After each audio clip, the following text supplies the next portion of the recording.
हम जिनका उदाहरण देने जा रहे हैं कि बड़े से बड़े प्रलोभन में और बड़े से बड़े कष्ट में भी नाम नहीं छोड़ना चाहिए, उनका जन्म यवन कुल में हुआ।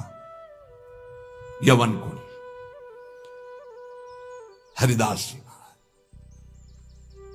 और बालक अवस्था से इनका अपने भगवत प्रेमी महात्माओं का सानिध्य मिला तो नाम में प्रीति हो गई। यवन कुल में उत्पन्न होने पर भी भगवान श्री हरि के चरणों का आश्रय और उनका नाम का ऐसा उनको चस्का लगा कि जिस दिन से पकड़ा बढ़ता ही चला गया नाम। और नाम ने फिर जीवन में निष्ठा पैदा कर दी। ये निष्ठा का मतलब होता प्राण निकल जाए तो ही नाम स्फुरण बंद हो, अन्यथा नाम स्फुरण बंद नहीं हो सकता। चाहे काटना शुरू कर दो, वो नाम स्फुरण, इसे निष्ठा कहते हैं। श्री हरिदास जी का जन्म बंगाल यशोहर जिले के अंतर्गत बुड़न नाम के ग्राम में हुआ था। ये जाति के यवन थे, मुसलमान थे। बाल्याकाल में बड़ी विचित्र लीला हुई। इनके माता पिता पधार गए। जब माता पिता जिस बालक के नहीं होते तो कोई उसे प्यार कौन करे। और जैसे गोस्वामी जी, तुलसीदास जी की बाल्यावस्था, जिसके द्वार पर खड़े होते तो दबका के भगा देते, बालक हरिदास। इनको नाम सुनाई दिया, संतों का संग मिला, जिसका कोई नहीं होता। ये खास बात होती कि उसको भगवान महापुरुषों से जोड़ देते हैं। अब इनको जब नाम सुनने को मिला, कोई पूर्व जन्म का ऐसा पुण्य होगा, भगवान की ऐसी कृपा होगी, या भगवान ऐसा स्थिति देखकर दयालुता से, यद्यपि भगवान नाम जपने का कहीं किंचन मात्र कोई संस्कार ही नहीं था, ऐसे कुल में प्रकट हुए थे, यवन कुल में। पर यस्याहम अनुग्रहणामि हरिष्ये तद्धनम सनई, भगवान ने एक वचन कहा युधिष्ठिर जी से, जिस पर मैं विशेष कृपा करता हूं उसका जहां जहां अपनापन होता सब खींच लेता हूं। जन्म से माता पिता गए, बचपन से कोई प्यार करने वाला नहीं, खाने पीने तक की व्यवस्था नहीं, तो संत जन मिल गए वहां उनको। वो नाम कीर्तन करके आनंदित हो रहे थे, तो इनको भी एक नशा चढ़ा नाम का। धीरे धीरे उनके हृदय में नाम बढ़ने लगा। बड़ी कृपा जो इनका नाम जप में प्रीति हो गई। अब इनके पास अपना कहलाने वाला ना कोई व्यक्ति था और ना अपनी कहलाने वाली कोई जमीन या वस्तु थी।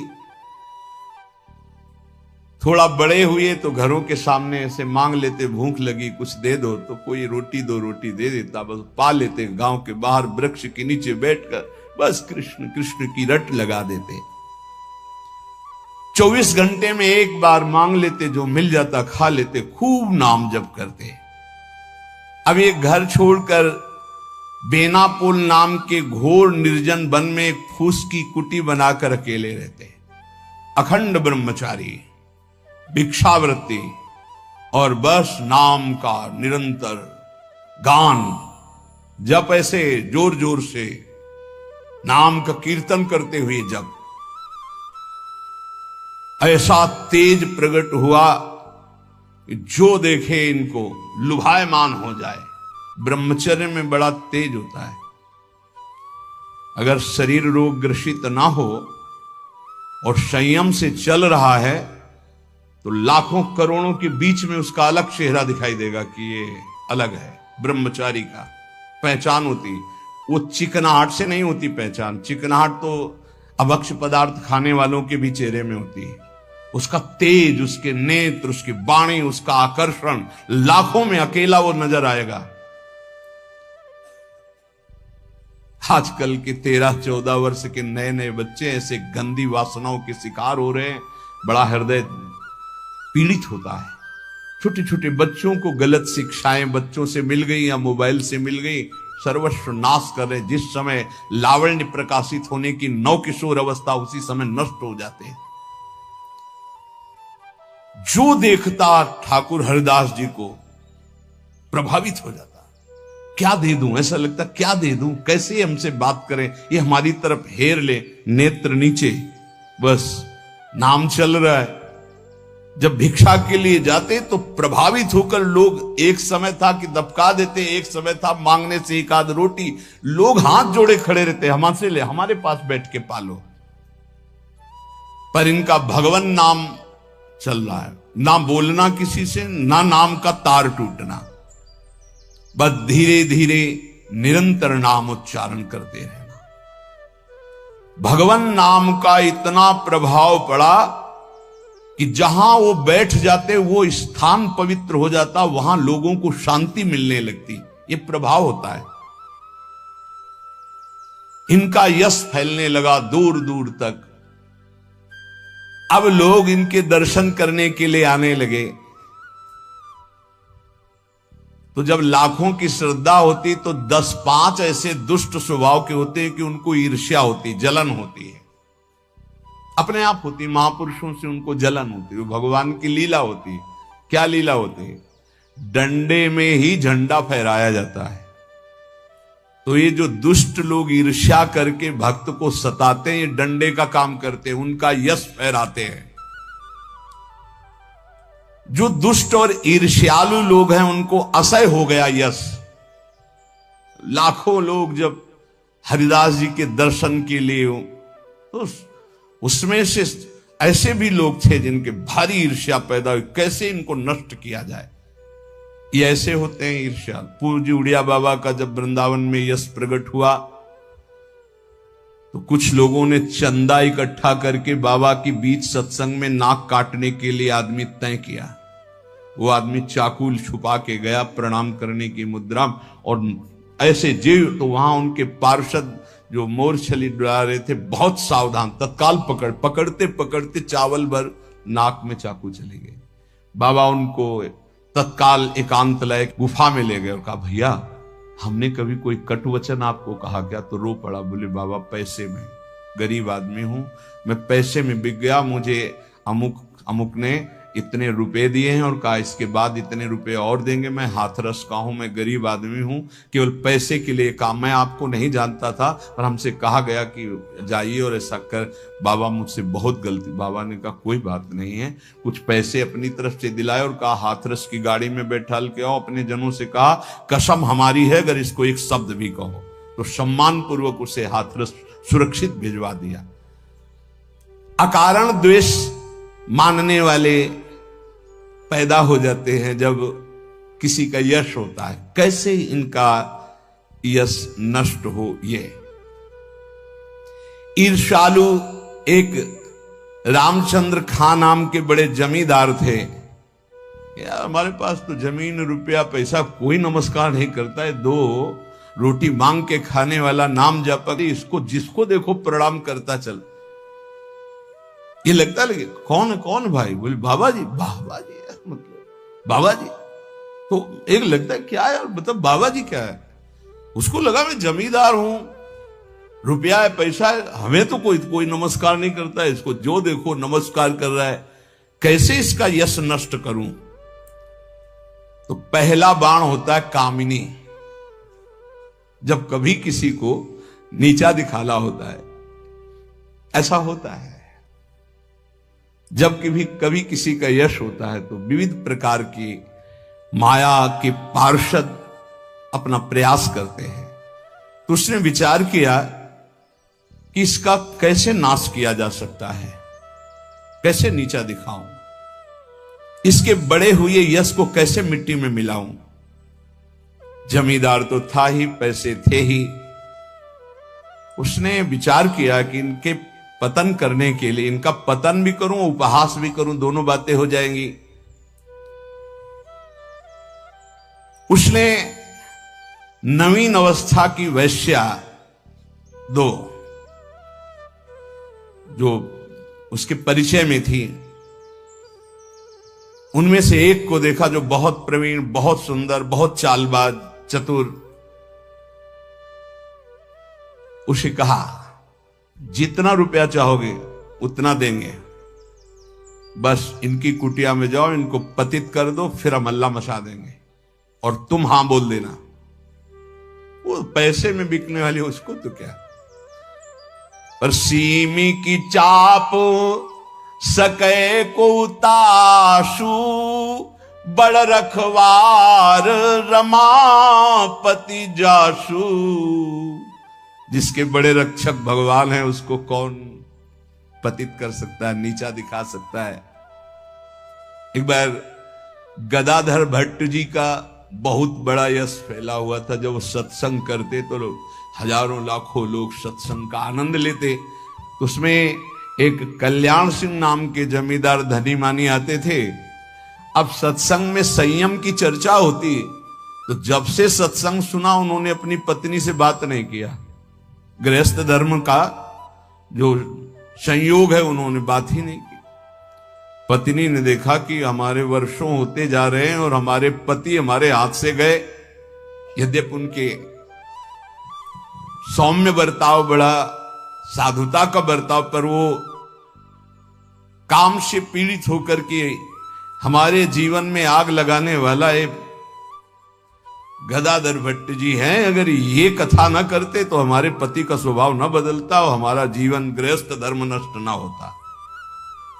देख लेंगे हम इनको। और वो जमींदार धन था। एक भिखारिन गली में जा रही थी मांगते हुए, बुलाया उसको और गर्भवती थी। बोले तुम्हारे गर्भ का खर्चा, परिवार का खर्चा जब चाहोगी उतना धन देंगी, बस एक बात है। उसने विचार किया कि अगर गदाधर भट्ट पर अश्रद्धा हो जाएगी तो मेरे पति पुनः वापस हमें मिल जाएंगे, क्योंकि उन्हीं की बात पर वो आकर के ब्रह्मचर्य रह रहे हैं, संयम से रह रहे हैं। बोले तुम कथा के बीच में जाओ और कह दो जब ये नहीं था तब तो खूब आते थे और जब ये दे दिया तो आने बंद कर दिया, आप क्या व्यवस्था होगी इसकी, बस इतना तुझे बोलना है। वो जानती थी इतना बोलेगी कि लाखों की अश्रद्धा हो जाएगी। खूब सत्संग का रंग जमा हुआ था। इतने में वो आई और ऐसे सामने खड़ी हो गई। सब लोग आश्चर्यचकित। थोड़ा अच्छा कपड़ा पहना दिया था उसको। उसने कहा महाराज अब तो प्रवचन में लग गए, जब गर्भ नहीं था तो खूब आते थे और जब गर्भ रह गया तो अब आए नहीं, इसका पालन कौन करेगा। बोले आराम से बैठो, जिसने गर्भ दिया अवश्य पालन करेगा, हर व्यवस्था होगी। बिल्कुल। वो तो कोई आश्चर्य उनको नहीं हुआ। वो समझ गए कि भगवान का कोई खेल है। उनका आराम से बैठो, पक्का जिसने गर्भ दिया उसका पालन करेगा। बोले बातों में मत फुसलाइए, आप समझ रहे हैं ना। अब काना फूसी, ये ऐसा भी है, हम तो ऐसा नहीं। अरे बोले हम तो पहले कह रहे थे। अब उनमें जो तर्क वाले, संशय वाले थे उनके गुट होने लगे, चर्चाएं होने लगी। अब हाहाकार मच गया। तो कुछ तो ऐसे भक्त थे जो प्राण दे दें तो उनका ऐसा हो ही नहीं सकता, ऐसा नहीं हो सकता। वो एकदम पागल हो गए कि ऐसा नहीं हो सकता। इसके बाद धीरे से सामने से गए, उसको इशारा किया बैग के लिए। वो उठी, पीछे आई। सत्य बोल, अगर सत्य नहीं बोली तो उसने कहा कि हमें क्षमा किया जाए। जब भय चारों तरफ से 50 आदमी श्रद्धालु कि मैं मर सकता हूं लेकिन मार नहीं सकता, ऐसा समझ गई कि मार डाली जाऊंगी। तो उसने कहा एक कोई कल्याण सिंह है इनमें कथा सुनने वालों में, तो राजपूत थे तो तलवार और सब। वो हाँ मेरा नाम। बोले तो आपकी पत्नी ने इतनी हमको स्वर्ण मुद्राएं दी है और इतनी बाद में देने, केवल ये बोलने को कहा था, सो मैं बोल चल सभा में बोल। सभा में बुलवाया और भागे अपनी पत्नी के। गदाधर भट्ट जी ने कहा यही कथा सुना। अरे वो तो विकार से पीड़ित हो रही, तुम तो सत्संगी हो, धैर्य धारण को कुछ नहीं। क्या ये भगवान की अनुकूल प्रतिकूल माया की लीलाएं होती रहती। शांत, पुनः सत्संग शुरू। और कहा मैं वचन दो हमारे सामने कि तुम अपनी पत्नी को एक शब्द भी नहीं कहोगे। और देखो गृहस्थ में संयम का ब्रह्मचर्य रहा जाता है, उसमें अखंड ब्रह्मचर्य नहीं रहा जाता। पाणी ग्रहण किया है तो संयम पूर्वक, जितना आप प्यार पूर्वक संयम से ब्रह्मचर्य रहो, फिर गृहस्थ धर्म का समझाया उनको।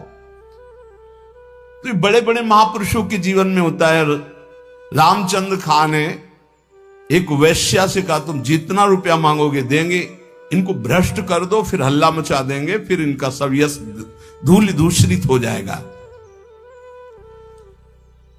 पर उनको ये नहीं पता था कि ये भगवान के दास हैं, इनकी सुरक्षा स्वयं भगवान करते हैं। करो सदा तिनके रखवारी, जिम बालक राखे महतारी। जैसे मां दिखाई नहीं दे रही, बालक खेल रहा है, लेकिन पक्का मानिए मां की दृष्टि वहीं है, अपने बच्चे पे है। कहीं कोई ऐसी बात ना हो जाए जो हमारे बच्चे को दुख हो जाए, वो कार्य करती हुई एक दृष्टि में देखती रहती है। मेरे प्रभु अपने जन को हर समय देखते रहते हैं, हर समय से। जहां मेरा भक्त चरण रखे वहां रखूं मैं हाथ। बस लीला समझ पाना बहुत कठिन है भगवान की। संपूर्ण संसार एक तरफ विरोध करने लगे तो भी भक्त का बाल बांका नहीं हो सकता। जो होगा विधान भगवान की तरफ से होगा। पर नीच पुरुष अपनी नीचता से बाज नहीं आता। उसने 16 वर्षीय वैश्या को, जो बड़ी रूपवती थी, बड़ी प्रवीण थी, चालबाज थी, चतुर थी, उसको खूब श्रृंगारित करके भेजा, जाओ और उनको भ्रष्ट कर दो। जंगल में रहते थे। उसको भी गर्व था कि कोई ऐसा पुरुष पैदा नहीं हुआ जिसको मैं चाहूं और भ्रष्ट न कर सकूं। पर उसको क्या पता था कि परम पुरुष का दास ऐसा होता है। हरिनाम में डूबे हुए श्री ठाकुर हरिदास जी उसकी कुटिया में गए। ठाकुर हरिदास जी ने कृष्ण कृष्ण शांत बैठे हो अपने कृष्ण कृष्ण, बार बार बोलना चाहती, कुछ बात कर, हरे कृष्ण हरे कृष्ण। सुबह से गई, पूरी शाम हो गई, कृष्ण कृष्ण कृष्ण। जहां वो कुछ बात करने को होती, मां हमारा नाम पूरा हो जाए, फिर वहां 1000-2000 नाम थोड़ी, लाखों की संख्या में 3 लाख नाम तो जोर जोर से जपते थे। वो बार बार बैठी उनकी मुख कांति को देखती रहती, बैठी रही। शाम हुई, सोचा रात्रि में बात तो हो ही जाएगी। वैसे तो 3 लाख नाम जप करके फिर लघु शंका आदि कभी उठते, आज उठे ही नहीं, पूरी रात्रि भी नाम चल रहा है। वैश्या फिर गई, श्रृंगार वंगार करके फिर दोबारा आई, फिर नाम कीर्तन। जब बीच में बोलने की बात करती तो हरे कृष्ण कृष्ण। कितनी कृपा वैश्या के ऊपर। ऐसे महापुरुष को बराबर देख रही, उनका नाम सुन रही। तीसरे दिन एकदम विचलित होकर के, आप हमसे बात क्यों नहीं करते? रुके, हाथ जोड़ा और कहा आपसे अच्छे से बात करूंगा, हमारी नाम जप की अभी संख्या पूरी नहीं हुई, उसको पूरी हो जा। ऐसे अमृतमय वचन की हृदय एकदम हाय मच गया। ये क्या? वैसे मैं पापनी हूं, नीच हूं, गंदा आचरण करती हूं, ऐसे महापुरुष के लिए गंदी बात सोच रही। 3 लाख नाम की फिर तार चल पड़ा। हरे कृष्ण, उच्च स्वर से रोने लगी वो, शुरू हो गई हरे कृष्ण हरे कृष्ण। साथ में हरिदास जी ने देखा, हाँ अब क्या महापुरुषों का प्रभाव। हरिदास जी अब बोले, हाँ अब बात कर सकती। तो बात करने लायक नहीं रह गई थी। अश्रु प्रवाह चल रहा था और कृष्ण नाम चल रहा था। उठी और चरणों में लौट गई, का धिक्कार है मुझ निज पापनी को कि आप जैसे महापुरुष के लिए मैंने गंदी बात सोची, मुझे क्षमा कर दीजिए। चिल्ला चिल्ला करके रोने लगी। उन्होंने कहा, दुखी नहीं होना, मेरे प्रभु तुम पर बहुत कृपा किए हैं। वो आंखों से आंसू बहाती जा रही, गदगद कंठ से कह रही, पतित पावन आप मुझे स्वीकार कर लीजिए, मैं आपकी चरणों की दासी हूं। आप तो अहेतुकी कृपा करने वाले परम दयालु हैं। आप पात्र और अपात्र का विचार ना कीजिए, मुझ जैसी नीच को स्वीकार कर लीजिए। और चिल्ला चिल्ला के रोने लगी। हरिदास जी ने कहा, जो नाम सुन रहा है वो नीच कैसे हो सकता है? उनका, आप मुझे जानते नहीं, मैं वैश्या हूं, मैं लोक निंदित हूं, मैं बहुत ही गंदी हूं, मैं खोटी बुद्धि से आपको भ्रष्ट करने आई थी। हरिदास जी ने कहा, इस समय आपके हृदय में क्या है? बोले, भगवान बस आपकी दास्ता, आपके आदेश का इंतजार। मैं क्या करूं? मुझे आदेश कीजिए, मैं नीच कैसे पवित्र हो सकती हूं? मैं आपकी शरण में हूं, आप मेरा उद्धार कीजिए। हरिदास जी ने कहा, देवी अब तुम वैश्या नहीं रही, उठो। मेरे प्रभु बड़े पतित पावन हैं, उनका नाम उनसे भी महान है, क्योंकि प्रभु को अधीन कर लेता है।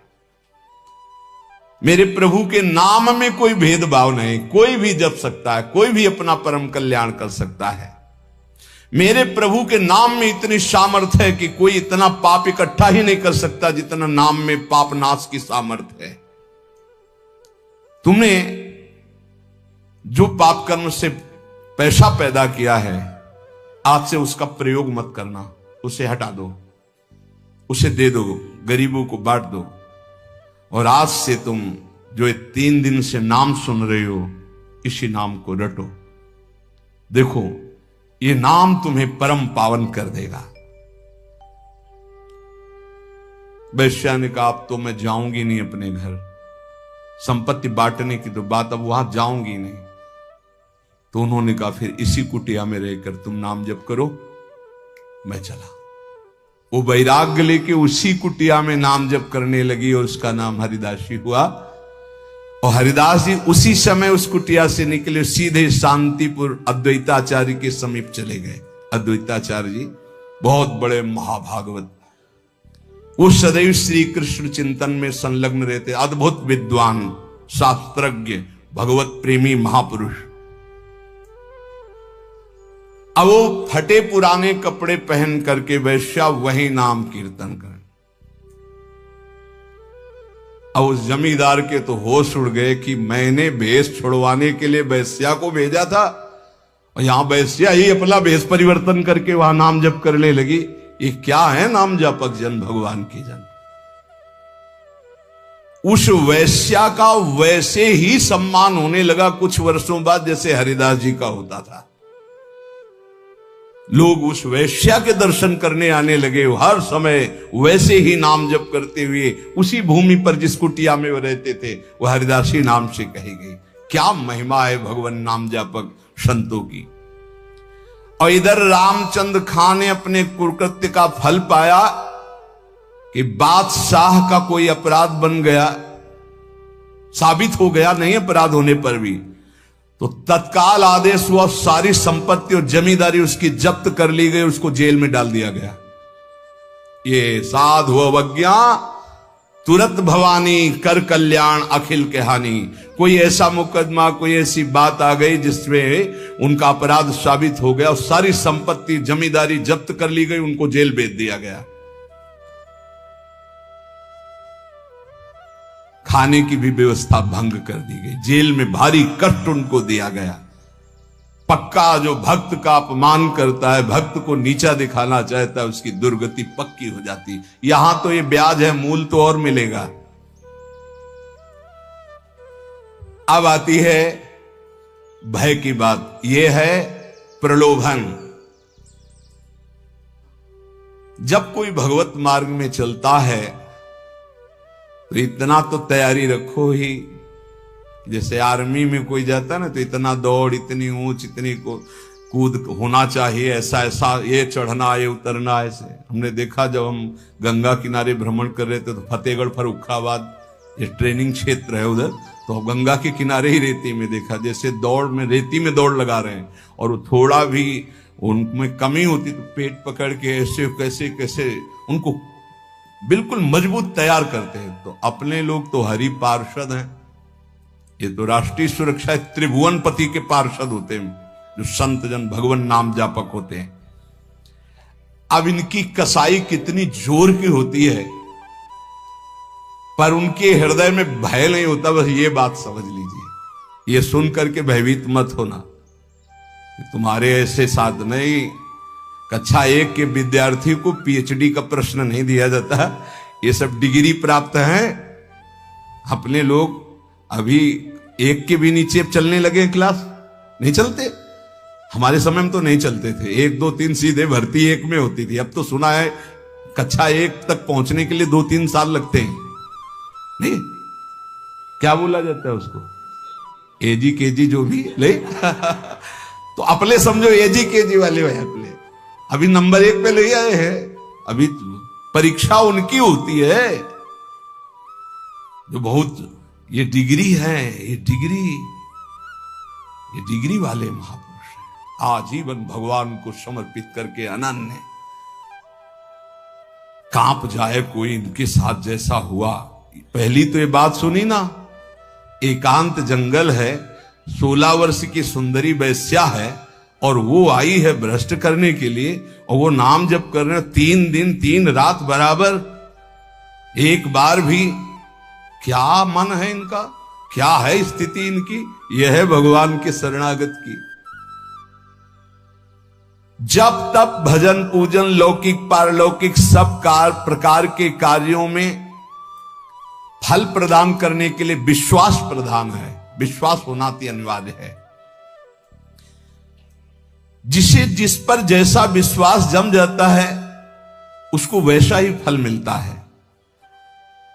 साधना का फल विश्वास है। बिन विश्वास भगत नहीं ते बिन द्रवहि न राम, हित ध्रुव जो विश्वास है तभी सुधरे बात। विश्वास है तो असंभव को भी संभव कर देना। असंभव ये विश्वासी के लिए शब्द ही नहीं है। असंभव ऐसा नहीं हो सकता, ये विश्वास में नहीं है। संभव हो सकता है, असंभव को भी संभव कर दे, उसका नाम विश्वास है। विश्वास के सामने कुछ नहीं होता, विश्वास सबसे बड़ी चीज होती है। मीरा जी के कान में बताया, उनकी सखी थी जो दास्ता में रहती थी, उन्होंने कहा पीना मत, ये गिरधर का चरणामृत कह के आपको दिया गया चरणामृत नहीं है, हलाहल विष है। उनका बावरी कहा है गिरधर का चरणामृत, वचन से कहा है, तो मैं स्वीकार करती हूं मेरे गिरधर का चरणामृत। जय गिरधर गोपाल।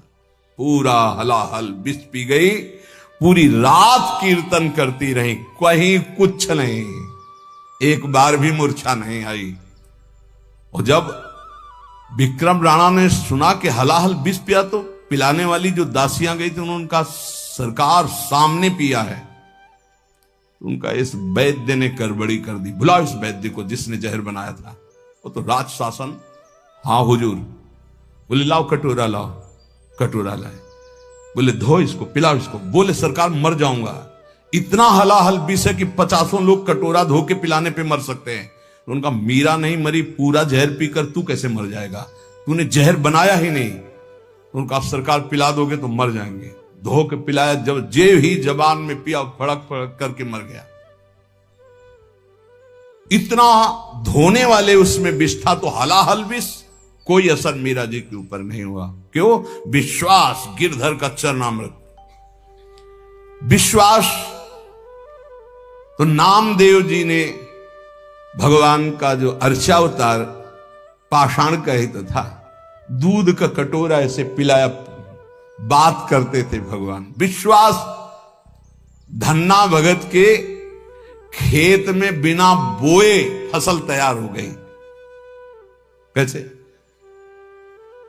कोई कैसे मान सकता है? आप खेत बोया नहीं गया और खेत, बोले क्या गप मार रहे हैं। गेहूं का समय था तो बोने के लिए गए खेत में, तो बाजरा गेहूं ज्वार ये सब बोए जाते। वहां देखा कि संत मंडली जा रहे थे, देखते ही दौड़ के गए, प्रणाम किया, महाराज। सब संत, नवीन अवस्था है धन्ना की। हाँ बेटा, अब यहां कुछ होता तो आपको पवा, अगर आप कुछ मिनट बैठो तो मैं बीज बोने के लिए जो अन्न लाया हूं, इसको बाजार से बेचकर कुछ मीठा लाता हूं, आप सबको पवाता हूं। तो बोले जय श्री राम जी की इच्छा। सब बैठ गए कीर्तन करने, लोग गए बाजार से बेच करके आए, पवा दिया। अब पवा तो दिया, घर में पूछा जाएगा कि खेती बोया है, तो उन्होंने खेती को ऐसे जोत कर पहटा लगा दिया और घर बोआ है। हाँ, बो एक दाना नहीं बोया, वो बाजार में बेचकर संतों को पवा दिया। विचार किया कि जब ये होगा कि खेत नहीं जगा तो कह देंगे बीज ठीक नहीं था, वो जगह ही नहीं, तो खेत ही में नहीं गए। 10-15 दिन बाद एक आदमी आया बगल वाला और बोला कैसी तुमने उसमें पावर लगाया है, खाद डाली कि एकदम हम लोगों के ऐसे खेत नहीं जगे जैसे तुम्हारा जगह है। बोले मजाक मत करो। बोले पक्का देखो तो जाके। देखा तो उन्होंने कहा हमने तो संतों के उदर में बोया था, खेत में कहां से जग गया। इसके बाद जो फसल पैदा हुई, ये कर तुम अन्यथा कर तुम भगवान की बात। धन्ना भगत के यहां बिना बोए खेत उपजना। और श्री रैदास जी के लिए सिंहासन से उठकर गोदी में आ जाना। काशी के विद्वानों ने, ब्राह्मणों ने निषेध किया कि रैदास जी को ठाकुर जी की सेवा का अधिकार नहीं, रविदास जी को। वो परम पूज्य महाभागवत श्री रविदास जी, बादशाह ने बुलाया, कहा ब्राह्मण लोग कह रहे हैं कि तुम्हें अधिकार नहीं सेवा का, तुम अगर अनाधिकारी सेवा करेगा तो अकाल पड़ जाएगा। तो उनका ऐसा तो नहीं, ठाकुर जी तो सबके हैं, हमारे ठाकुर जी स्वयं प्रसन्न होकर हमसे सेवा लेते हैं। उनका तुम्हारी भावना नहीं चलेगी। विद्वान लोग बैठे थे, तो उनका फिर आप ये स्वीकार करें कि ठाकुर जी अगर हमसे सेवा कराना चाहते हैं तो फिर आप क्या कर सकते हैं। बोले ऐसा हो ही नहीं सकता। तो उनका वहां सिंहासन रख दो और आप बुलाओ वैदिक मंत्र से, और हम बुलाएंगे अपने ठाकुर जी को। अगर वो आ जाते हैं गोद में तो मान लें, तुम्हारे पास आ जाते हैं तो आज से सेवा बंद, और हमारे पास आ जाते हैं तो हमारे ठाकुर जी सेवा पक्का।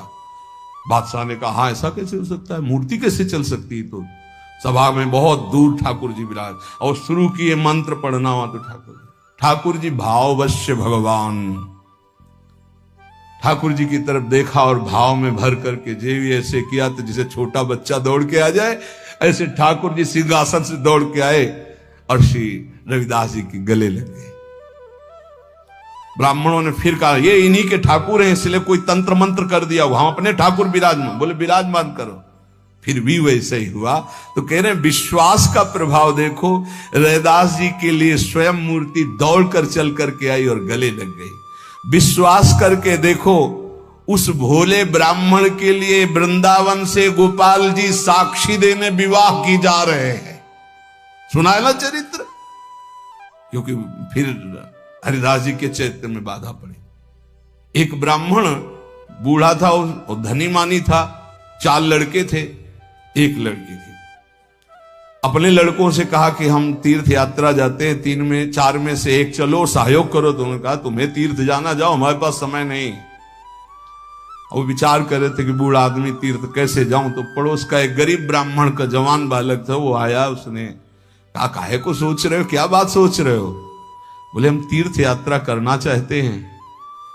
बोले तीर्थ यात्रा तो बहुत बढ़िया बात है भाई, जिसके पास धन है वही कर सकता है, हम कहां से कर सकते हैं। बोले चलो अगर हमारा साथ दे दो तो खान पान का सब खर्चा हम देखेंगे और तीर्थ यात्रा दोनों कर आते। बोले बहुत बढ़िया बात है। वो सोचा कि इनके सारे हमारा भी तीर्थ यात्रा हो जाएगा। वो जवान गरीब ब्राह्मण बोला। अब वो पूरे तीर्थों में घुमाते हुए जब वृंदावन आए तो बीमार हो गया, तो बहुत सेवा की, बड़ा हृदय प्रसन्न हुआ उस धनी ब्राह्मण का, बूढ़े का। और गोपाल जी के मंदिर में कहा भगवान को साक्षी करके कहते हैं कि एक बेटी है, मैं तुम्हें अपनी बेटी का पाणी ग्रहण संस्कार तुम्हारे साथ करूंगा। बोले ताऊ देखो झूठ मत बोलना, वैसे तो हमारी कोई इच्छा नहीं थी, अब तुम कह दिए तो हमारी भी मन में ब्याह की इच्छा आ गई। भगवान के सामने कह रहे हो, घर में जाके बदल मत जाना, क्योंकि मैं गरीब आदमी हूं, तुम बड़े आदमी हो। अरे उन्होंने कहा हम जब भगवान के सामने कह रहे तुम्हें क्या चिंता है। सब तीर्थ करके वापस गए। 4 महीना 5 महीना हो गए, ताऊ जी कोई चर्चा नहीं की। तो वो घर गए, कहा प्रणाम। वो ब्याह वाली बात, उनके लड़कों ने धक्का लगाया, बस अपने को देखता है तो हमारी बहन के ब्याह बाहर कर दे। बूढ़े से कहा भगवान के सामने साक्षी तुमने कहा था तुम्हें यह, तो बूढ़ा बजी कहता हमें कुछ याद नहीं कि हमने कुछ कहा है। वो पंचायत बैठा ली, पहले गांव में पंच लोग न्याय करते थे, तो उन्होंने कहा ठाकुर जी के सामने इन्होंने कहा कि हम अपनी बेटी का ब्याह करेंगे। लड़कों ने बूढ़े को सिखा दिया था, कह देना कि अगर ठाकुर जी आके साक्षी दे दे तो हम ब्याह कर देंगे। तो उसने कहा देखो हमें तो याद नहीं, अगर ठाकुर जी तुम्हारे यहां आकर के उड़ीसा प्रांत में आकर कह दें गांव में कि हाँ हमने कहा था तो हम बेटी का ब्याह कर देंगे। सोचते थे मूर्ति चल के कहां से आएगी, लेकिन विश्वास। अब उसने इनके प्रकार जो कुछ संपत्ति थी 1500 रुपए बांधे और वृंदावन आए, क्योंकि जानते थे वृंदावन के ठाकुर को खान पान। गोपाल जी का दर्शन किया, का महाराज याद है तुम्हारे सामने वो बूढ़ा ब्राह्मण कहा था हमारा ब्याह का मामला है, साक्षी आप हो। भगवान कुछ नहीं होता। अब समय से यहां तो शयन होता है, ठाकुर जी का शयन हो गया, सब चले गए, मंदिर के बाहर बैठ के आवाज लगा रहे, सुनो आप ही की साक्षी से हमारा ब्याह होगा। अब सब चले गए थे, रात्रि का समय। ठाकुर जी ने अंदर से कहा मूर्ति कहीं जाके गवाही देगी? अरे बोले मूर्ति जब बोल सकती तो चल क्यों नहीं सकती है?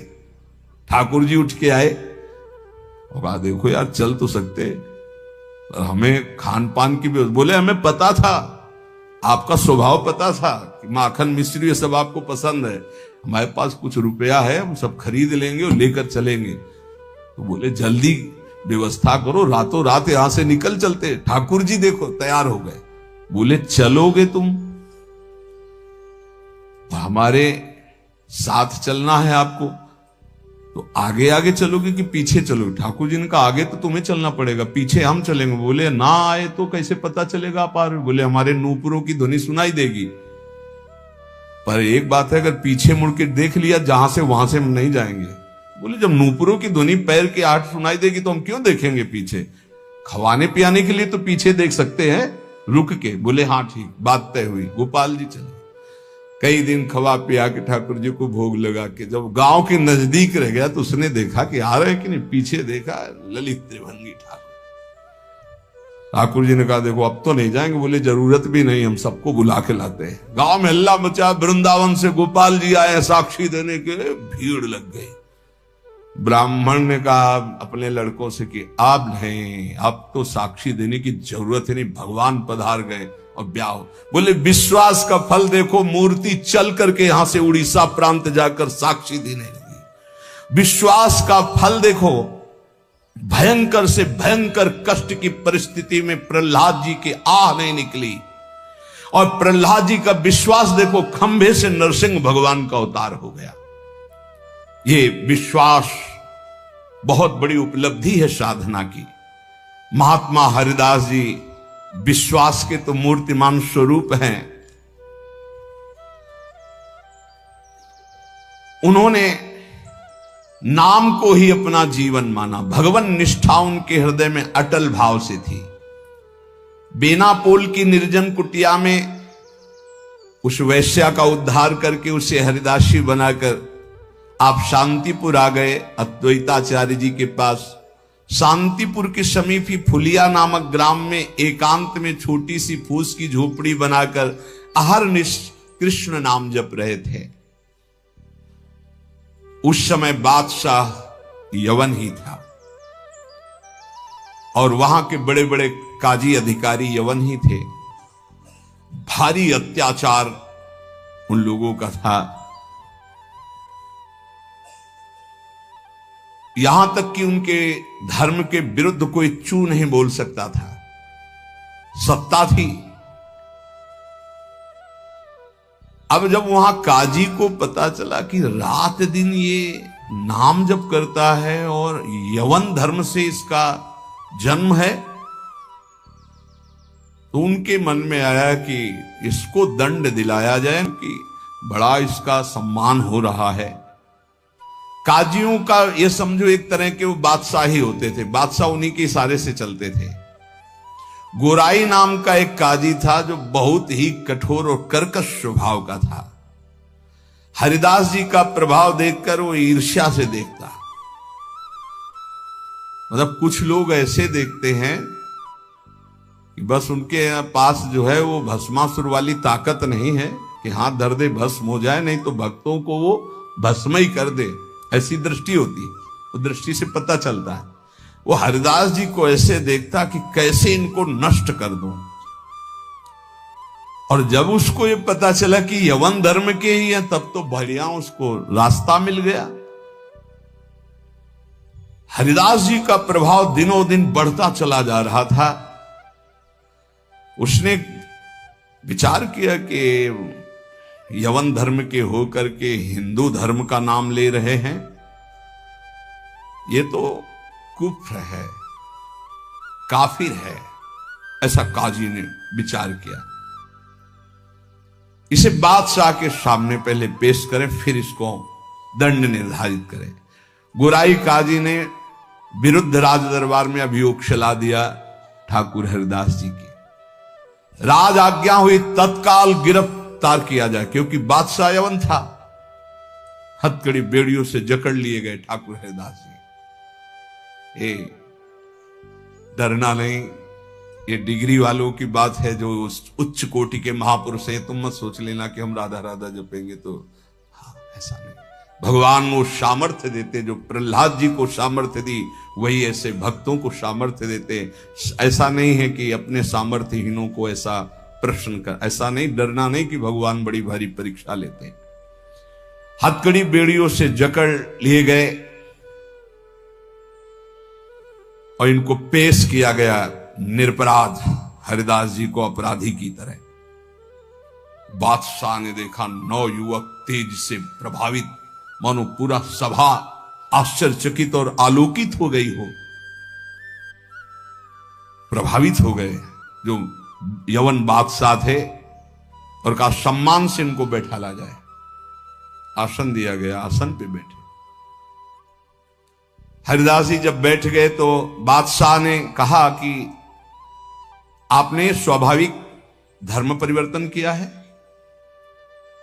तुम्हारा जन्म तो मुसलमान के घर में हुआ है, और ये तुम्हारी, जैसे अपने भगवान का नाम लेते हैं, तैसे अपने भगवान का नाम लेके बोले कि तुम्हारी तो कृपा ही जो है, जो यवन धर्म में तुम्हारा जन्म हुआ। बादशाह ने कहा तुम काफिरों का आचरण क्यों करते हो? इससे तो तुम्हें नर्क जाना पड़ेगा। मुझे बड़ी दया आ रही तुम्हें देखकर, दंड देना नहीं चाहता, फिर भी तुम तौबा बोलो, प्रायश्चित करो और कलमा पढ़ो, छोड़ो इसे, तो तुम्हारे दंड में हम कुछ कमी कर सकते हैं, नहीं तो भयानक दंड तुम्हें मिलेगा, क्योंकि तुम काफिर हो। सुख की प्राप्ति धर्म से चलने से होती, तुम धर्म का त्याग कर चुके हो। हरिदास जी ने कहा श्रीमान महाशय, आपने जो कुछ कहा, आप अपने ज्ञान के अनुसार, विश्वास के अनुसार, धर्म के अनुसार ठीक बोल रहे हैं। आपका विश्वास आपको फल देता है, ठीक कह रहे हैं। क्या कोई हिंदू आपके धर्म को स्वीकार करेगा? अगर स्वीकार करेगा तो उसे नरक मिलेगा? बोले नहीं, वो स्वीकार कर सकता है और उसकी भगवान की कृपा होगी। वो अपने भगवान का नाम लेते हुए बोले हाँ, तो क्या कोई इस्लाम छोड़कर अगर हिंदू धर्म को स्वीकार करता है, क्या उसके ऊपर भगवान की कृपा नहीं होगी? क्या वो भगवान का भजन नहीं करता? फंसा लिया। काजी बीच में बोल पड़ा, देखो साहब, इसकी बातों में मत आना। अगर आप इसको छूट दी तो आगे आप समझ लीजिए कि आपके धर्म में चलने वाले कितने लोग ऐसा करने लगेंगे। हरिदास जी ने कहा हमारी निष्ठा भगवान नाम में है। आप चाहे अभी इसी क्षण मेरे प्राण ले लो, मेरा नाम रुकने वाला नहीं। मैं कभी तौबा नहीं बोल सकता, क्योंकि मैं कोई अधर्म नहीं कर रहा हूं, किसी को कष्ट नहीं दे रहा हूं। ये निष्ठा देखकर पसीना पसीना हो गया मुलुकपति। तेज गर्व भरी भगवान निष्ठा की बात, इस पे नहीं दैन्यता होती। नहीं, प्राण ले लो अभी अपने हम धर्म पर। मुलुकपति ने कहा तुम्हारी बातें हिंदुओं के लिए ठीक हो सकती, लेकिन हम यवनों के लिए नहीं। तुम हमारे धर्म में पैदा हो इसलिए हमारी बात पर विश्वास करो। हरिदास जी ने कहा महाशय आपका कहना ठीक है, किंतु विश्वास किसी बल से नहीं तोड़ा जा सकता। बादशाह से ऐसे बात वही कर सकता है जिसे भगवान का बल प्राप्त हो। देखो मैं पूर्व जन्म का कोई ना कोई संस्कार लेकर के आया हूं जिससे भगवान नाम में मेरी प्रीति हुई है, और मैं भगवान नाम छोड़ नहीं सकता। मेरा दृढ़ विश्वास है चाहे अभी प्राण ले लिए जाएं। और अगर आप ऐसे ही दंड देने वाले हैं तो कितने लाखों हिंदुओं को मुस्लिम बना लिया, क्या उनको दंड दे रहे हैं आप? यदि ऐसा वो दंड के अपराध भागी नहीं बने कि हिंदू धर्म छोड़कर आपने उनको यवन धर्म में बना लिया, तो मैं यवन धर्म छोड़कर अगर नाम जप करता हूं तो मैं अपराधी कैसे हो सकता हूं? बादशाह चुप हो गया। गुराई काजी ने देखा यहां मामला तो उल्टा हो गया। तब जोरों के साथ कहा हम ये सब कुछ नहीं सुनना चाहते, इस जो धर्म के प्रतिकूल चले उसको दंड देना चाहिए। तुम अधर्म कर रहे हो, तुम काफिर हो, तुम्हें दंड मिलना चाहिए। काजी के बोलते ही बादशाह चुप हो गए, ना इधर कुछ बोल पा रहे ना इधर। फिर कहा कि देखो गोराई काजी जो कह रहे हैं तुम वो बात मान लो और कलमा पढ़ो और छोड़ो ये नाम जप करना। हरिदास जी ने कहा श्रीमान महाशय हम एक बार केवल बोलते हैं, दोबारा आपको जो कहना हो सो कह लीजिएगा, मैं बोलूंगा नहीं। मैं प्राण त्याग सकता हूं पर भगवान नाम नहीं छोड़ सकता। क्या निष्ठा है! आप दंड जो देना चाहे मैं स्वीकार करता हूं, लेकिन नाम नहीं छोड़ सकता। मेरी देह के आप इसी सभा में सैकड़ों टुकड़े कर दिए, हर टुकड़े से निकलेगा कृष्ण कृष्ण कृष्ण, छूटेगा नहीं नाम। मैं तुम्हारे दंड देने से विचलित नहीं हो सकता। मैं हरिनाम को जब तक श्वास है नहीं छोड़ सकता। अब आखिरी मेरी ये बात है, आप चाहे दंड दें या जो चाहे सो करें। निर्भीक उत्तर सुनकर के बादशाह सोच में पड़ गया, ऐसे महान को क्या दंड दे। गुराई काजी की तरफ देखा। गुराई काजी ने कहा हुजूर बिल्कुल दया नहीं, दंड चाहिए, नहीं तो फिर बड़ी समस्या आ जाएगी कि अपने धर्म के लोग बहुत से उधर हो जाएंगे, बहुत हानि हो जाएगी, मनमानी लोग करने लगेंगे। मुलकपति ने कहा सही पूछो तो मेरे में हिम्मत नहीं है, तुम बोलो दस्तखत हम कर देंगे। क्या दंड दिया जाए तुम बोलो दस्तखत कर देंगे, लेकिन हिम्मत नहीं कि मैं दंड निर्धारित कर सकूं। गुराई काजी ने कहा हुजूर मेरी जो अंदर बात आ रही, इसको ऐसा दंड देना चाहिए कि पूरे विश्व में कोई भी इनके विपरीत आवाज ना उठा पावे। क्या क्या दंड निर्धारित किया जाए? प्राण दंड, वो भी ऐसे सीधे प्राण दंड नहीं, 22 बाजारों में कोणों से मार मार कर बेत और कोणों से इसकी जान ले ली जाए, जिससे सब कोई देखे कि धर्म के विरुद्ध चलने वाले को कैसा दंड दिया जाता है। सभी लोग ऐसा देखें और किसी की हिम्मत ना पड़े। मुलकपति ने दस्तखत कर दिया। ऐसा ही अब तो क्या था, जल्लादों ने तत्काल हाथ बांध दिए महान भगवान नाम जापक के, और वही दरबार से शुरू किया गया। वो कोड़े जो ऐसे लगते कि खाल को खींचते चले जा रहे, घाव पे घाव, हर बाजार में भीड़ में सब जगह ऐसे। ठाकुर हरिदास जी बोलते हरि बोल, जहां कोड़े लगते हरि बोल हरि बोल, बलिहार है। क्या हृदय भगवान ने बनाया इन महापुरुषों का कि इतना भयानक पीड़ा और कष्ट के बीच में कभी आह नहीं कहा। पीठ में से रक्त की धाराएं बह रही, रक्त बह रहा है। निर्दयी जल्लाद घावों पर कोड़ों का प्रहार कर रहे, और हरिदास जी के मुख से वही जोर की ध्वनि निकलती जैसे कोड़ा पड़ता, हरि बोल हरि बोल। धन्य है ये जगत इन्हीं महापुरुषों के नाम कीर्तन से, इन्हीं के यश कीर्तन से आज पावन है। सत्य कहते हैं, इन्हीं महापुरुषों के प्रताप से आज हम कुछ हरि बोल, कृष्ण बोल, राधा बोल सकते हैं। नहीं, हमारी सामर्थ्य क्या, यही सब ये साक्षात भगवत स्वरूप पार्षद अवतरित हुए जो ऐसी सामर्थ्य का दर्शन कराया। ये है भक्ति, ये है निष्ठा, नाम निष्ठा। चेहरे पर तेज और मुस्कुराहट है, जवान पर हरिनाम है, शरीर पर कोड़ों की वर्षा है। जरा विचार कीजिए, क्या स्थिति है, क्या स्थिति है। मतलब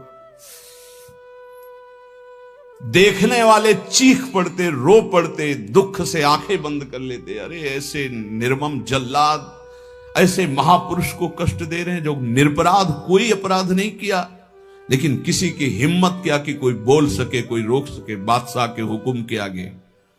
हरिदास जी की वही मुस्कुराहट, वही आनंद भरा शब्द, हरि बोल, हरि बोल। जल्लाद पीटते चले जाते हैं। 22 बाजारों में घुमा घुमा करके, कोड़ों से मार मार करके, लथपथ मांस के टुकड़े गिर रहे हैं। ऐसे कोड़े मारते कि चिथड़ा हो जाता सरे।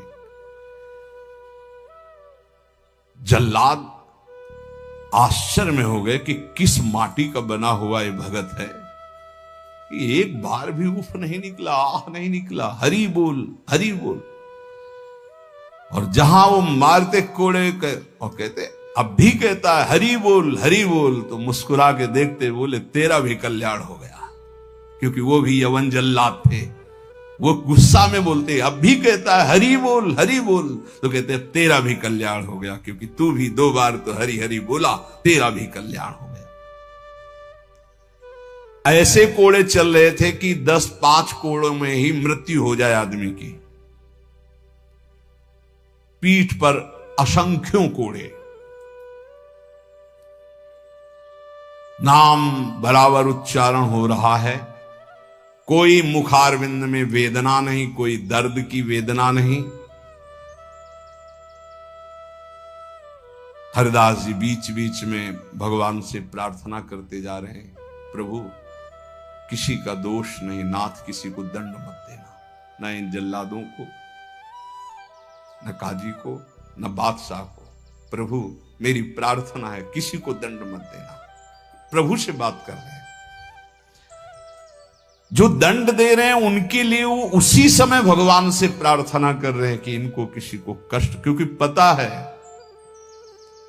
प्रभु ये सब भूले हुए लोग हैं, इनके अपराध को आप कभी मानना ही नहीं कि अपराध किया है। कैसे कृपालु भक्त है, जिनके ऊपर प्रहार हो रहा है वो प्रभु से प्रार्थना कर रहे हैं, प्रहार करने वालों को कष्ट मत देना प्रभु, ये बेचारे हैं, ये भूले हुए हैं। महात्मा हरिदास जी आखिरी में हरि बोल कहकर मूर्छित हो गए। उन जल्लादों ने देखा कि नस नाड़ी में कोई धड़कन नहीं, अब ये पधार गए। गोराई काजी ने देखा कि हां ये पधार गए। सहमति हुई कि अगर इसको जमीन में दफनाओगे तो उत्तम गति होगी उनके अनुसार से, इसलिए इसको गंगा में फेंक दो। गोराई काजी ने कहा अगर कब्र में हमारे धर्म के अनुसार तो फिर इसे बहिष्ठ स्वर्ग की प्राप्ति होगी, वो मैं होने नहीं दूंगा, इसलिए इसको गंगा में फेंक दो। फेंक दी गई। जे ही पतित पावनी भागीरथी का स्पर्श हुआ, मुख में गंगा जल गया तो जैसे अमृत गया हो। और तो गंगा के प्रवाह में गंगा जी गोद में लेके जा रही, डुबो नहीं रही। अब उनको चेतना आई, कृष्ण कृष्ण कृष्ण कृष्ण। गंगा जी धीरे धीरे उनको अपनी लहरों से, गंगा जल के स्पर्श से सारी जो वेदनाएं थी, घाव थे, उनमें बड़ी शीतलता। हरिदास जी को चेतना हुई और बहते हुए जब किनारे लगे तो लोगों ने उनको उठाया और फुलिया के समीप उनको गोद में लेकर के ले गए, जहां उनकी पहले कुटिया थी। चारों ओर ये बात तो फैल ही गई थी। हरिदास जी के दर्शन के लिए भारी भीड़ इकट्ठा हुई। हरिदास जी बैठ करके कीर्तन कर रहे हैं। क्या मतलब, क्या देह है, क्या स्थिति है। इसलिए जैसे भगवान अनंत, उनके भक्त की महिमा अनंत। गंगा जल के स्पर्श से सारे घाव खत्म हो गए, किसी औषधि की जरूरत नहीं पड़ी। चमत्कार। जब बादशाह ने सुना कि वो जीवित है और नाम कीर्तन कर रहे हैं, तो विश्वास ही नहीं हुआ गौराई जी को कि ऐसा हो ही नहीं सकता, ऐसा बिल्कुल नहीं हो सकता, क्योंकि कुछ बचा ही नहीं था, इतनी उनकी मार मारी गई थी, ऐसा हो ही नहीं सकता। बादशाह, गौराई काजी सब देखने के लिए आए। जब ये सुना कि बादशाह रे सब हटाया गया, बादशाह जाग, वही तेज, वही नाम, वही स्वस्थ शरीर। तब उन्होंने गोराई काजी की तरफ देखा और कहा भारी अपराध बन गया, ये कोई साधारण नहीं हो सकते, ऐसा दंड पाने के बाद तो कोई जीवित ही नहीं रह सकता। साष्टांग दंडवत ठाकुर हरिदास जी की बादशाह ने की और कहा मुझे क्षमा करो। वैसे मैं दंड देना नहीं चाहता था, लेकिन ये गोराई काजी ने, उन्होंने कहा श्रीमान अब भी आपसे प्रार्थना करता हूं, आपका इसमें कोई दोष नहीं है, ये कोई हमारा पूर्व का हिसाब था जो पूरा हो गया, आप प्रसन्न रहे। उन्होंने कहा मैं आपकी सेवा करना चाहता हूं, आप आज्ञा कीजिए। ठाकुर हरिदास से कहा बादशाह ने, उनका बस एक सेवा कर दीजिए, अब कभी आना मत और हमारे नाम कीर्तन में कभी विघ्न मत डालना। उनका आज के बाद कभी कोई आपको विघ्न नहीं डालेगा, और आप अगर ऐसा कहते तो मैं कभी आपके सामने नहीं आऊंगा। काजी को फटकारा और लेकर चले। हरिदास जी ने विनम्रता से कहा सुनते जाइए, आप कभी क्षोभ मत करना, इसमें कोई अपराध नहीं है। देखो मनुष्य शरीर में दुख सुख का विधान होता है, हर जीव को अपने कर्म भोगने होते हैं। निमित्त किसी को कर्म बना दे, आपको निमित्त बना दिया, ये तो मेरा ही कर्म था जिसको मैंने भोगा। ऐसे कोई कर्म पूर्व जन्म में किए होंगे जिनका फल मुझे भोगने को मिला, आप कभी क्षोभ मत कीजिएगा। हरिदास जी की ऐसी बात सुनकर फिर बादशाह लौट पड़ा, चरणों में पुनः प्रणाम किया। जितने भी वैष्णव ये सब आकर के बड़ा दुख प्रकट किए हरिदास जी के पास। क्या भगवान, कहां भगवान, आपके ऊपर कोड़े चल रहे थे, कहां भगवान थे, क्यों नहीं बचाए। हरिदास जी ने कहा आप लोग नहीं जानते, आप तो शास्त्र के मर्म को जानने वाले हैं, लेकिन भगवान की कृपा को जानते हैं। मुझे जो दंड मिला उसका कारण है मैंने भगवान नाम की अवहेलना सुनी राज दरबार में, जीवित रहा, इसलिए मुझे दंड मिलना जरूरी था। और दूसरी बात, जिस समय मेरे ऊपर कोड़े चल रहे थे तुम्हें दिखाई नहीं दे रहा था, हरि ऐसे किए गए थे, एक भी कोड़ा मेरे ऊपर नहीं लगा। जैसे प्रहलाद जी से पूछते थे उनके मित्र कि तुम्हारे ऊपर हाथियों से कुछ लाया गया, ये तो कहते थे मेरे हरि मुझे ऐसे गोद में लिए, एक भी कष्ट मेरे को नहीं हुआ। ठाकुर हरिदास जी कह रहे तुम्हें नहीं दिखाई दिया, तुम कोस रहे हो प्रभु को। जिस समय कोड़े चल रहे थे हरि ऐसे शास्त्र बाहुओं से मुझे ढके हुए थे, वो कोड़े हरि के ऊपर चल रहे थे, मेरे ऊपर नहीं। वो हरि वार ले रहे थे, मेरे ऊपर नहीं। तभी वो जोर से बोलते थे हरि बोल, क्योंकि हरि पास में। ये भक्त जानता है, बाहरी क्या जाने।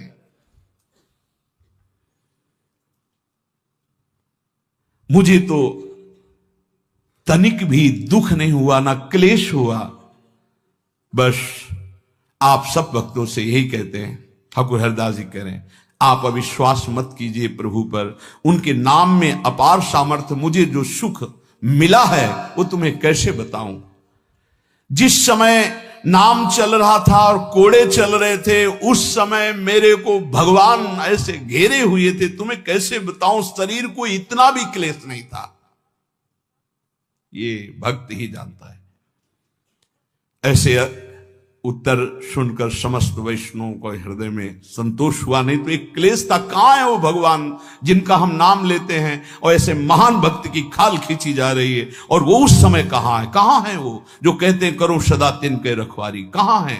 तब ठाकुर हरिदास जी ने बताया, जैसे प्रहलाद जी को सैकड़ों बार भयानक पीड़ाएं दी गई, पर्वत के नीचे दबाया गया, सर्पों के विष से पिलाया गया, डसवाया गया, गैस में बंद किया, क्या क्या कष्ट नहीं, कुछ भी कष्ट प्रहलाद जी को नहीं होता था। हरिदास जी महाराज का स्वस्थ शरीर, वहीं फुलिया ग्राम में रहकर निरंतर भगवान नाम कीर्तन। उपासक, जीवन का सबसे बड़ा फल है नाम में प्रीति हो जाना। किसी भी प्रलोभन से लुभायमान होकर नाम मत छोड़ो, किसी भी भय से भयभीत होकर नाम मत छोड़ो, तो तुम्हें दिखाई देगा जैसे ठाकुर हरिदास को दिखाई दिया कि प्रभु हजार बाहुओं से ऐसे, तो एक भी कोड़ा ठाकुर हरिदास जी को दुख नहीं पहुंचा सका। कर तुम अकर तुम मन था, कर तुम श्री भगवान। इसलिए भगवत विधान से प्रारब्धानुसार दुख आवे तो हंसते हंसते उसे भोगो। राधा राधा राधा राधा राधा। कभी अविश्वास मत करो कि भगवान कहां, जो हमारे दुख की निवृत्ति नहीं कर रहे। नाम जप करोगे तो अपने आप ऐसा ज्ञान हो जाएगा, अपने आप ऐसी स्थिति आ जाएगी, हर दुख सहने की स्थिति आ जाएगी, हर सुख सहने की स्थिति आ जाएगी। सुख सहन घमंड नहीं, हर्ष नहीं, दुख सहन शोक नहीं, व्याकुलता नहीं, अंदर ही अंदर एक परमानंद की अनुभूति नाम से होती है। अभी वो स्फुरित नहीं हुआ, इसलिए मन विषयों में भाग रहा है। जिस दिन हृदय में परमानंद स्फुरित होगा, आप मन दौड़ाना भी चाहेंगे तो नहीं हटा पाएंगे प्रभु के नाम से मन। ऐसा जैसे हृदय शुष्क है तो काम के लिए, भोगों के लिए, वासनाओं के लिए हमारा मन रुकने पे भी नहीं रुकता, भागता है। और जिस दिन निज सुख मिलेगा, भगवदानंद मिलेगा नाम जप से, उस दिन आपके सामने भोग सुखद होंगे संसारिक, और आपको भोगने की इच्छा नहीं होगी, और आपको भोग के लिए प्रेरित किया जाए तो भी आपके मन में घृणा ही होगी, इच्छा ही नहीं होगी। वो निज सुख है। वो जिस समय स्फुरित होता है तब वो त्रिभुवन विजेता हो जाता है। कोई भी लोकांतर का भोग उसे प्राप्त नहीं कर पाता, और वो सुख नाम से मिलता है। नाम जपते जपते परमानंद का अनुभव होता है, दसों दिशाएं आनंदमयी हो जाती हैं। भाव कुभाव अनख आलसहु, नाम जपत मंगल दिश दसहु। इसलिए भाव बने ना बने, श्रद्धा बने ना बने, नाम शुरू करो। ऐसे पकड़ो कि नाम ना छूटे, चाहे प्राण छूट जाए तो जन्म जन्म की बिगड़ी बन जाएगी। भगवान का सानिध्य तुम्हें अनुभव होने लगेगा कि भगवान तुम्हें कितना दुलार कर रहे हैं, प्रिया जो आपको कितना दुलार कर रहे हैं। इसलिए हठ पूर्वक नाम में प्रीति करो, नाम जपने का अभ्यास करो। इसी से सब हो जाएगा। ज्ञान, वैराग्य, भक्ति, प्रेम, योग, जो चाहोगे सब प्राप्त हो जाएगा। शेष चर्चा आगे। श्री राधा वल्लभ लाल।